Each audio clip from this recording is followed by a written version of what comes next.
Now, Flo's sitting next to me, means it must be time to have a look at the papers, and we're going back to that story which we started the business with, in fact. Lots of news on that business news of the government approval of the power utility EDF's plan to take over Areva's nuclear reactor. That's right. It's huge news here in France. So basically, the nuclear giants that are Areva and EDF are going to merge their reactor businesses in this joint venture controlled by EDF.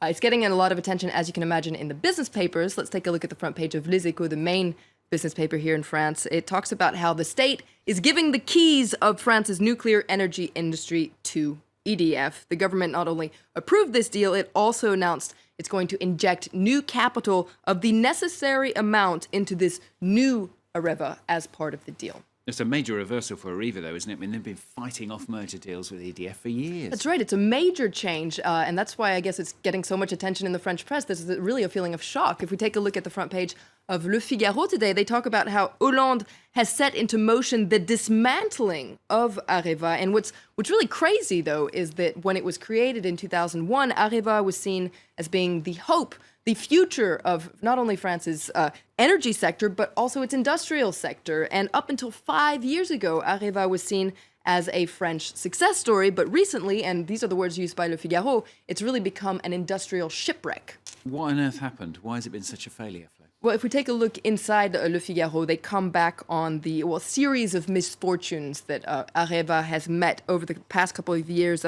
This includes overspending and technical failures over a much hyped, perhaps overhyped new generation reactor, but also there were negative after effects of the global rejection of nuclear power following the Fukushima disaster. Basically, there was kind of a perfect storm that means that it's really been downhill for the last couple of years, and Areva has been losing a lot of money. Le Figaro comes back on the figures. It lost nearly 5 billion euros just last year. What a waste, what a scandal, says Le Figaro. Not only are thousands of French jobs at risk, but this is another symbol of France's success, of France's ambition that has failed, and nobody's taking responsibility. So Le Figaro says it really was about time that the government stepped in.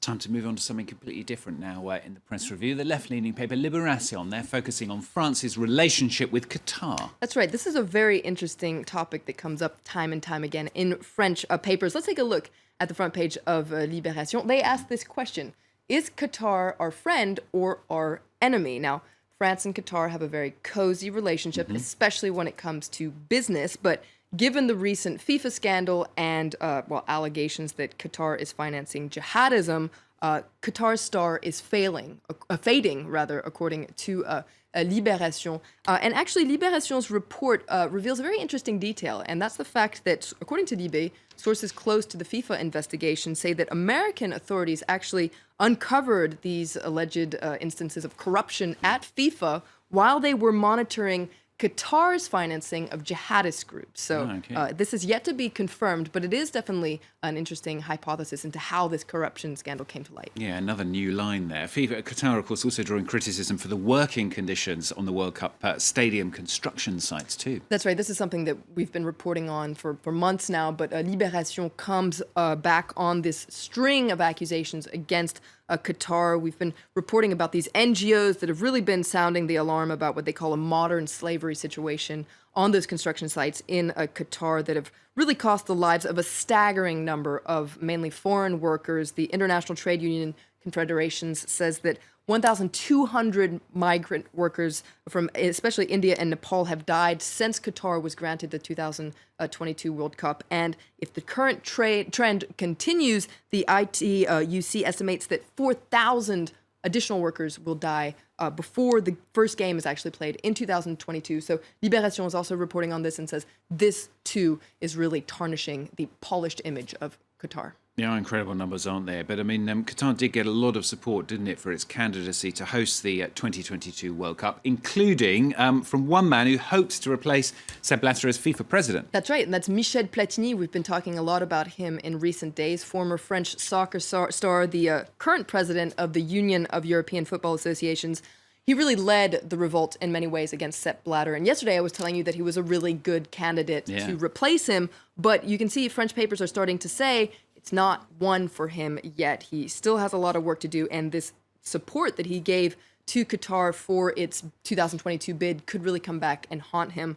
But what's really interesting is the fallout of the FIFA corruption scandal is still continuing here in France. So lots of focus on Michel Platini. Today, a lot of focus as well on the president of France's football federation, the FFF, Noël Le Graët. He's getting a lot of criticism today. He initially started out by defending Sepp Blatter, that then really shifted his allegiance and applauded his resignation. So you can see Le Point today among the papers that are critical of him, saying, did he turn his coat, essentially? Is he a turncoat? And has he started humiliating French football because of his shift in allegiance? We will be continuing to talk about the fallout of the FIFA corruption scandal for many weeks and months to come, I'm sure. But it's definitely juicy details every day. It's going to keep you going, isn't it? It's going to keep me going, but I find it fascinating. Keep Flo in a job. Well, at least that's one thing.